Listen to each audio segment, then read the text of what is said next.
Nagulat si Ning Qiwei sa kanyang isip, ang batang ito ay talagang katulad ng kanyang ama, nagbigay ng sagot na swak tong swak sa aking panlasa.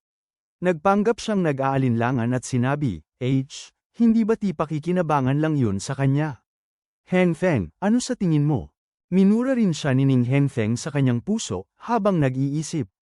Dahil ipinahayag ito ni Li Yunxiao ng ganito, hindi ako pwedeng umaktong walang pakialam sa kaligtasan ni Jiang Ruobing.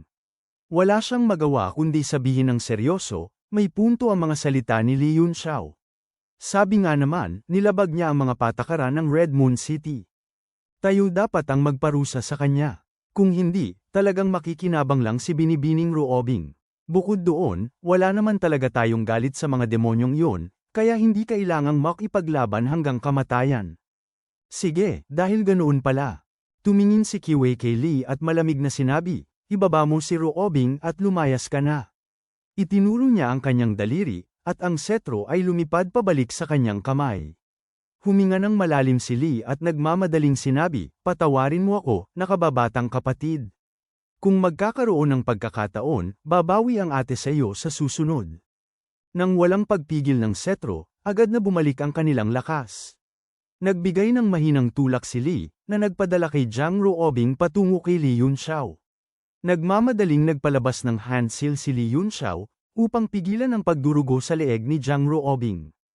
Tumingin ng may halong emosyon si Xiang kay Li Yunxiao bago humarap kay Ning Qiwei, at sinabing, lahat kayo, ang 8 estatwa ng Diyos ng kamatayan na ito ay walang kinalaman sa aming lahi ng demonyo at hindi bahagi ng ating kasunduan. Kung paano ninyo sila tratuhin ay wala nang pakialam doon. Mabilis na nagbago ng husto ang ekspresyon ni Zainam sa isang sandali, at galit na sumigaw, demonyong Xiang, mga bastos kayo. Malamig na nangutya si Xiang, hindi naman ako naging tao simula sa pool. Column, sana mag-enjoy kayong lahat. Mukhang nakaligtas si Li Yi, tsaka tumawa ng mahina, mga Panginoon ko, nakatali rin ang aking mga kamay, kaya wala akong kakayahang iligtas kayo. Mabilis na sumigaw si Xiao Ba ng buong lakas, Ginoong Xiang, pag-usapan natin ito. Magkakilala naman tayo kung tutuusin, dapat tayong magdamayan sa hirap at ginhawa. Hindi na nag-abala si Xiang sa kanila. Sa isang malamig na sanggol, umalis siya sa Red Moon City Boundary Array kasama si Li Yi at ang iba pa. Malamig na sumigaw si Ning Hengfeng kay Xiao Ba at sa kanyang grupo, dalhin silang tatlo pabalik sa kulungan. Noong humakbang paabante ang imperial na bantay upang hulihin sila. Biglang may mahinang boses na umalingaw-ngaw mula sa kalangitan. Bagaman napakahina, nag-iwan ito ng bakas sa puso ng lahat. Umalis na kayo, bagamati isang salita lamang ito, tila nagtataglay ito ng walang hanggang dakilang kapangyarihan. Isang napakalawak at walang katapusang aura na nagpapadilim sa langit ang biglang nabuo, na naging walang katapusang pumatay na hangarin na pumilibot sa lahat ng dako. Isang nakakapanginig sa lamig na kabaang bumalat sa puso ng lahat, ang kanilang dugo ay halos mamuo sa lamig. Habang ang lahat ay natatakot at nawawala ng bait, naramdaman ni Xiao Ba na tila narinig niya ang pinakamagandang tunog sa mundo, na sumisigaw sa isang galit, boss. Ang kanyang sigaw ay nagdulot ng matinding panginginig sa kaluluwa ng lahat ng naruroon. Alam ng lahat ang ibig sabihin ng dalawang salitang yun, boss. Pang-apat sa Heaven and Earth Wind and Cloud ranking, iginawad ang titulong Night Shadow ng Sacred Zone, at pinuno ng 8 estatwa, Lang Bai. Sa sandaling ito, tumigas ang katawan ni Li Yunxiao. Ang pumatay na hangarin na yun ay parang isang anyo ng pinakadakilang martial path, na nagpapatamba sa kanya sa mismong kinalalagyan niya. Pamilyar na pamilyar siya sa pakiramdam na ito ang Asher Mist Murderous Intent Art ni Lang Bai. Ang pumatay na hangarin na itinuro niya sa hukbo ng Tianshui Kingdom noong araw ay isang maliit na bahagi lamang ng kanyang naunawaan matapos ang kanyang pakikipaglaban sa taong ito. Gusto mong umalis? Nagpaalam ka ba sa akin? Ang boses ni Qiwei ay umalingaw-ngaw na napakalamig, kasing tahimik ng tubig. Mabilis na nabuo ang mga kakaibang hand seal sa kanyang kamay, na direktang tumama sa setro at nagdulot dito na maglabas ng napakaliwanag na ningning. Kasabay nito, isang reaksyon ng mabilis na na-trigger sa kaibuturan ng Red Moon City sa malayo. 3 sinag ng matinding liwanag ang sabay-sabay na sumabog mula sa 3 magkakaibang lokasyon. Ang pula, dilaw, at bughaw na mga ilog ng liwanag ay umiikot sa ere bago mabilis na lumipad palabas ng lungsod sa isang nakakatakot na bilis. Sa tanghalan ng paligsahan, sina Zuyuki at Lu Yuteng ay nakakulong pa rin sa isang matinding labanan. Ang lahat ay tumingin sa itaas ng may pagtataka, at completely walang ideya sa kung ano ang nangyayari. Sa mga upuan ng manunood, itinaas ni Jiang Soren ang kanyang ulo upang tingnan ang tatlong ilog ng liwanag sa langit, habang nanginginig ang kanyang puso. Ang tatlong matatandang ito ay ang mga dakilang nakatatanda ng Red Moon City na karaniwang nabubuhay sa pag-iisa, na nakatutok lamang sa martial arts. Tanging ang setro na sumisimbolo sa pinakamataas na awtoridad ng Red Moon City ang pwedeng mag-utos sa kanila. Ngayong lumabas ng sabay-sabay ang tatlo, walang duda na ipinatawag sila ni Kiwei. Ipagpatuloy ang pagpapatakbo ng paligsahan. Babalik ako agad. Ang kanyang figura ay nawala sa kinalalagyan, agad na sumunod sa likod ng tatlong yon. Dahil sa lakas ni Kiwei, siguradong hindi niya ipapatawag ang tatlong matatanda nang walang dahilan, dapat ay nakatagpo siya ng isang napakatinding kalaban. Ang huling pagkakataon na ang tatlong ito ay pinakilos upang makipaglaban ng magkasama ay mga dekada na ang nakalilipas, noong si Gu Feiyang ay nagdulot ng kaguluhan sa Red Moon City at pumatay ng maraming eksperto. Sa huli, wala silang pagpipilian kundi hilingin sa tatlong ito na magsanib puwersa upang piliting retreat si Gu Feiyang. Sa sandaling ito, 3,000 milya sa hilaga ng Red Moon City, tumingin si Ning Qiwei sa langit. Biglang lumitaw ang isang aurora, at isang malayo, malinaw na boses ang dahan-daang umalingaw-ngaw mula sa loob ng kurtina ng puting liwanag, na tila nagmumula sa walang katapusang kalawakan. Hindi ko itinuturing ang aking sarili na napakahusay. Hindi ko pinagtatawanan ang mga likas na talento ng mundo. Hindi ko inaangkin na walang katulad sa buong panahon. Sa loob ng aurora, isang figure ang dahan-daang lumitaw, nakadamit ng puti, nakalutang sa ere, na naglalakad na parang tumatapak sa tubig. Huminto silang bayi sa kanyang mga hakbang, na nakatayo sa kaitaasang bahagi ng langit. Isang kidlat ng malamig na tingin ang kumislap sa kanyang mga mata habang nagsasalita, Ning Qiwei, naglalakas loob ka bang lumaban sa akin? Hindi naglalakas loob. Sa tingin mo ba talaga ay wala kang katapat sa ilalim ng kalangitan? Seryoso ang mukha ni Qiwei. Inihawi niya ang Time Like a Song sa paligid, na naglalabas ng isang napakalaking puwersa ng espada sa lahat ng direksyon, na bumubuo ng sarili nitong domain. Bahagyang kumunat ang noo nilang bayi. Isang mahinang asher na liwanag ang nagsimulang lumitaw sa paligid ng kanyang katawan. Itinaas niya ang isang kamay at itinuro ang langit, na nagdulot ng isang nakakatakot na kababalaghan sa buong kalangitan. Ang maitim na kidlat ay gamulong na parang mga masasamang dragon kasama ang walang katapusang pumatay na hangarin. Sa ilalim ng nakakagimbal na aura ng dalawa, isang napakalakas na spiritual pressure ang kumalat, na nagdulot sa lahat ng naroroon na manginig ang buong katawan, na hindi makatayo ng tuwid. Nahirapan din ng husto si Li Yunxiao na huminga, habang kumikislap ang pag-aalala sa kanyang mga mata. Kakayanin pa niya ang spiritual pressure sa sandaling ito, ngunit kung ang dalawa ay talagang maglalaban ng buong lakas, ang mga shockwave ay magiging abo kahit ang isang golden-bodied Dharmite form. Biglang naglabas silang bayi ng isang mahinang bulalas, na inilingon ang kanyang ulo upang tumingin sa malayo. Sa gilid ng alapaap, 3 sinag ng liwanag ang mabilis na lumipad papunta, habang ang kababalaghan ng yin-yang fish ay patuloy na umiikot sa kalangitan. Naging seryoso ang ekspresyon nilang bayi, na may gulat sa kanyang boses. Ang 3 matandang halimaw na naman ay yon. Nagulat din si Li Yunxiao. Isipin mo na ang 3 ito ay hindi papatay.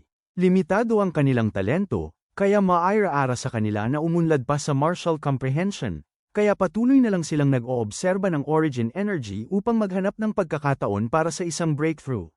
Gayunpaman, ang kultibasyon at pundasyon na naipon nila sa paglipas ng mga taon ay napakatindi. Hindi bati isang kagalakan ang magkaroon ng mga kaibigan na nagmumula sa malayo. Isang mahinahong boses ang tumunog. Kasabay ng bumababang liwanag, lumitaw ang figura ni Jiang Soren. Walang interes niyang sinabi, kapatid na bayi, dahil nandito ka na rin lang, bakit hindi mo kami bigyan ng mukha at pumasok sa lungsod para sa isang tasa ng blood tea? Muling nagbago ang ekspresyon nilang bayi habang nangungutya, kapatid na Soren, inaanyayahan mo ba ako sa lungsod para uminom ng tsa?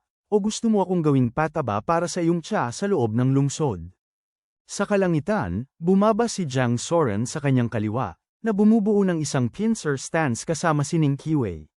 Samantala, ang tatlong matandang halimaw sa kalangitan ay direktang hinaranggan ng langit, na nagpuputol sa kanyang daan pabalik. Walang interes na sinabi ni Jiang Soren, kung para sa pag-inom o pagpapataba ay nakadepende sa iyo, kapatid na bayi. Kung handa kang ialay ang iyong sarili bilang pataba, siguradong mamumulaklak ito sa isang bihirang, supreme grade na blood tea. Medyo inaabangan ko rin yon. Tumawa silang bayi, haha, kapatid na Soren, pinagbabantaan mo ba ako? Simula noong sinaunang panahon, si bayi pa lang ang nagbabanta sa iba. Ang pagbantaan ng ibang tao ay bago sa akin, medyo bago ito sa pakiramdam. Itinaas niya ang kanyang kamay at dahan-daang ikinaway ito.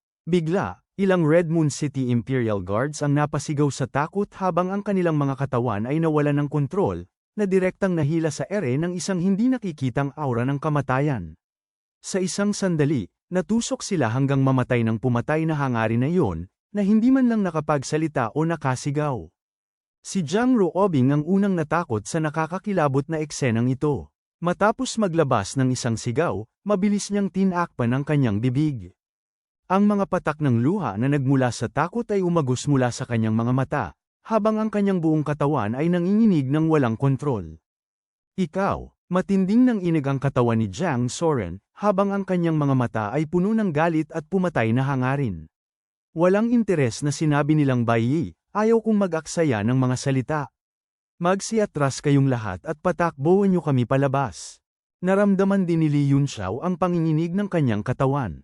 Kung ang taong pinatay lang nilang bayi ay siya, malamang na wala man lang siyang pagkakataon na magtago sa loob ng Divine Precept Mirror, napakalupit ng mga pamamaraan.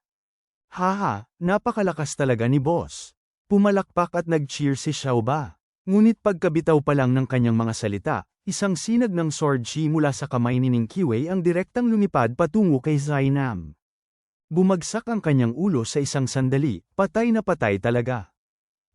Senior Zainam. Biglang sumigaw si Xiao Ba sa dusa, habang ang kanyang mukha ay puno ng walang katapusang kalungkutan. Namutla rin ang mukha ni Ba Tianhu, habang may takot sa kanyang mga mata. Ang malamig na boses ni Ning Qiwei ay sumire sa katahimikan habang malamig niyang sinasabi, umalis. Matapos pumatay ng mga tao ng aking Red Moon City, huwag ninyo nang isipin na makakaalis kayo sa buhay na ito. Haha. Sa pagkakataong ito, silang bayi naman ang nagalit ng matindi. Malamig niyang sinabi, gusto mo ba talagang ang mga taong yun mula sa Red Moon City ay may libing kasama natin? Tumingin sa kanya si Ning Qiwei nang walang kaunting takot, habang malamig na nagsasaad, kung may lakas ng loob ka, magpatuloy ka sa pagpatay. Para sa bawat taong papatayin mo, papatayin ko ang natitirang dalawa. Kakayanin ng Red Moon City na tumanggap ng kaunting lugi at hayaan kang pumatay ng ilan pa. Tumingin siya sa mga natitirang taong naroroon at malakas na nagsalita, maging miyembro ka man ng Red Moon City o aking alagad, kailangan mong magkaroon ng espiritu na magsakripisyo para sa Red Moon City. Kung mamamatay si Jiang Ruobing ngayong araw, kailangang mamatay din ni Ning Hengfeng, at maging ako, si Qiwei, ay mamamatay. Kahit na mamatay tayong lahat, hindi tayo magbibigay ng kahit isang hakbang sa kalaban. Sagutin niyo ako, kayong lahat, natatakot ba kayo sa kamatayan? Ang kanyang mga salita ay nagpalakas ng loob ng lahat, ang dugong pinalamig ng pumatay na hangarin ay dahan-daang kumulo. Inilingon ni Ning Hengfeng ang kanyang ulo sa likod at tumawa ng malakas, haha, hindi. Pangalawang ate, kailangan mong patayin ang titled Martial Emperor na ito para mailibing kasama natin. Mga kapatid, habang may isang titled Martial Emperor na sasama sa atin sa kamatayan, hindi ba napakasaya yun? Napakasaya yun. Sabay-sabay na sumigaw ang lahat. Ang dakilang espiritu na ito ay direktang lumipad papunta sa kalangitan, habang ang bawat mukha ay nagpapakita ng isang matatag na kahandaan na harapin ang kamatayan. Maging si Jiang Ruobing ay nagsabi sa kagalakan, hindi ako natatakot sa kamatayan. Ama, guro, patayin ang kontrabidang ito at ipaghaganti ako. Lihim na hinangaan ni Li Yunxiao ang pagiging matatag ni Ning Qiwei sa kanyang puso. Si Xiang ay isang walang kwentang tao lamang sa mga mata ng Red Moon City, kaya ang pagpapakawala sa kanya ay hindi magdudulot ng tsismis. Ngunit silang Bai ay isang titled martial emperor, maging para sa reputasyon o kaligtasan, hindi pwedeng magbigay ng kompromiso ang Red Moon City. Kahit na nangangahulugan ito ng pagsasakripisyo kay Jiang Ruobing at karamihan sa mga eksperto ng imperial na bantay, kailangan pa rin nila siyang patayin. Sinabi ni Jiang Soren sa isang seryosong boses, tama yan. Ito ang lakas ng loob na dapat mayroon ng ating Red Moon City Imperial Guards, at ito ang aking mabait na anak. Ngayong araw, papatay ako ng isang titled martial emperor para mailibing kasama ninyong lahat. Basta titaglay ng Red Moon City ang espiritong ito na mas gustong mamatay kaysa mapahiya, walang sino man ang makakapagbanta sa kanila. Sa sandaling ito, biglang naramdaman ni Jiang Soren na ang mga taon na siya ay nakatali at walang magawa ay hindi dahil siya ang City Master ng Red Moon City, kundi dahil sa kanyang sariling mahinang katangian. Kung ang isang tao ay may matinding puso, sila ay magiging walang katapat sa hinaharap. Bahagyang kumunat ang noo nilang Bai. Sa personalidad ni Jiang Soren, tiyak na hindi siya mag-aaksaya ng napakalaking peligro upang makipag-away ng tuluyan sa kanya. Ang pumatay sa stalemate na ito ay si Ning Qiwei, na pumatay kay Zainam sa napakabilis na bilis upang takutin siya. Ang kanyang kasalukuyang sitwasyon ay napaka-passive, pinalilibutan ng 5 dakilang eksperto, kung makakatakas ba siya ay nananatiling isang katanungan. Pait na ngumiti si Ba Tianho at sinabi, ang misyong ito ay napakasakit sa ulo. Sa huli, hindi pa rin tayo nakalabas ng tahimik. Ito ang parusa ng langit sa akin, ang pagre-resign ay napakahirap talaga. Ngumiti si Xiaoba at sinabi, Senyor, kasama ang napakaraming eksperto sa ating daan patungo sa Yellow Springs, hindi ba't maganda na magkaroon tayo ng masayang kasama? Baka gusto ring sumama ni boss sa atin. Minura ni Ba Tianho habang tumatawa, hindi ka ba pwedeng magsalita ng magagandang bagay? Kung mamamatay si boss, ang ating 8 estatwa ay talagang tapos na. Ang ekspresyon nilang Bai ay nagbago ng ilang beses. Ang pumatay na hangarin sa kanyang katawan ay sa wakas ay nawala habang nagsasalita siya, panalo kayo. Magbibigay ako ng kompromiso. Sabihin niyo ang inyong mga kondisyon para papatayin kaming 3 na umalis. Ano? Nagulat si Xiaoba at mabilis na sinabi, Boss, hindi ka pwedeng magbigay ng kompromiso. Hindi mo pwedeng mawala ang prestihiyo ng ating 8 estatwa. Deserve nating mamatay, ngunit pwede kang pumatay ng ilan pang tao sa Red Moon City para mailibing kasama natin. Nagdilim ang mukha nilang Bai, habang galit na sumisigaw, tumahimik ka. Nangutya si Ning Qiwei, kompromiso. Hindi ba naglagalag ka sa mundo at naghari sa sinaunang at makabagong panahon? Silang Bai ay isang dakilang titled martial emperor, ang aking Red Moon City ay hindi naglalakas loob na tumanggap ng kompromisong ito. Ang pangungutya sa mukha ni Ning Qiwei ay nanatiling hindi nababawasan habang sinasabi niya, kung gusto mong magbigay ng kompromiso, pwede naman. Una, ipahayag mo sa mundo na ikaw, silang Bai, ay umamin ng pagkatalo sa harap ng aking Red Moon City, ng buong pagpapakumbaba. Pangalawa, mangako ka ng isang sumpa na hindi ka kailanman papatay ng sinuman mula sa aking Red Moon City sa iyong buhay. Matugunan ang 2 kondisyong ito, at ang 3 sa inyo ay makakaalis ng tahimik. Ipahayag sa mundo, galit na sinabi nilang Bai, naisip mo pa talaga yon. Kung iyon ang mga kondisyon, makipaglaban na lang tayo hanggang kamatayan. Nangutya si Ning Qiwei, sa tingin mo ba ay natatakot ako sa isang labanan hanggang kamatayan? Huminga ng maluwag si Li Yunxiao sa kanyang loob. Bagamat titila tensyon aduna naman ang kapaligiran, alam niyang hindi mangyayari ang isang labanan. Ang kalalabasan ng labanang ito ay isang bagay na hindi kayang bayaran ng alinmang panig. Kung maiiwasan nila ang pakikipaglaban, hindi sila makikipaglaban. Dahil may intensyon na magbigay ng kompromiso, wala na sa talahanayan ang isang labanan. Sa ngayon, kulang lang sila sa isang kasunduang pinagkasunduan ng magkabilang panig. Ang paghawak ni Qiwei ng Time Like a Song ay isang pagpapanggap lamang.